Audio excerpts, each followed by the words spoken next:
శాంతి. ఈరోజు ఫిబ్రవరి 17వ తేదీ 2024.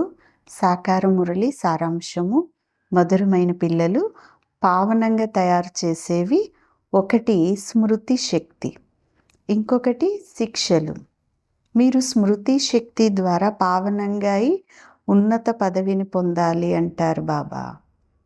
ప్రశ్న: బాబా ఆత్మిక సర్జన్, వారు మీకు ఏ ధైర్యం ఇచ్చేందుకు వచ్చారు?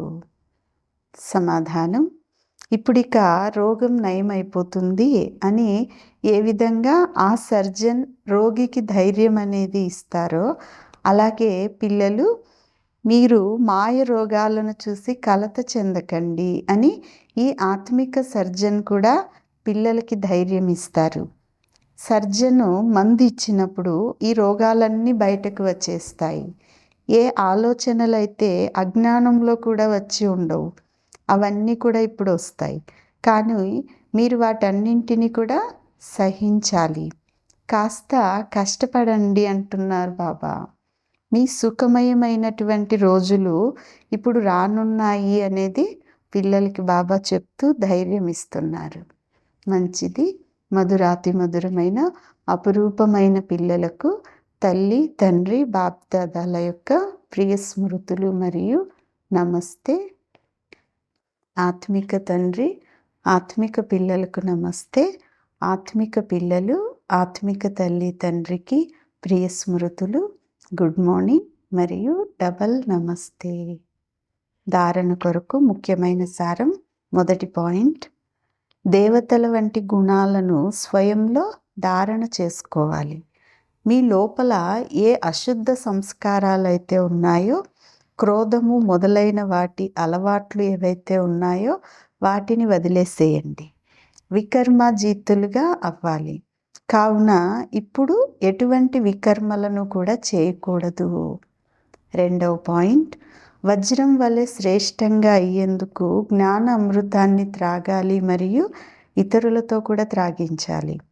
కామ వికారం పైన సంపూర్ణ విజయాన్ని పొందాలి. స్వయాన్ని సతో ప్రధానంగా తయారు చేసుకోవాలి. స్మృతి శక్తి ద్వారా పాత లెక్కాచారాలన్నింటినీ కూడా తీర్చుకోవాలి.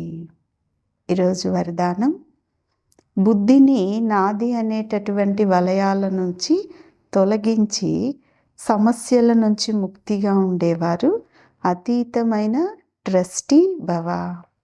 వరదానం యొక్క వివరణ: బుద్ధి ఎప్పుడైనా ఎక్కడైనా చిక్కులలోకి వచ్చినట్లయితే అప్పుడు తప్పకుండా ఏదో ఒక నాది అనేది వచ్చిందని భావించండి.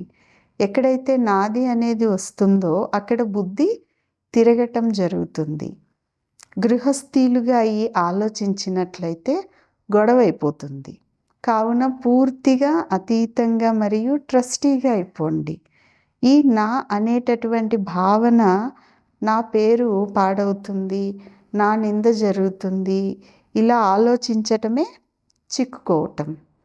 అప్పుడు ఇక పరిష్కరించేందుకు ఎంతగా ప్రయత్నించినా అంతగానే చిక్కుకుపోతారు. కావున ట్రస్టీగా అయ్యి ఈ చిక్కుల నుండి ముక్తులుగా అయిపోండి అంటున్నారు బాబా. భగవంతుడికి పిల్లలు ఎప్పుడు కూడా చిక్కులలోకి రాకూడదు కదా.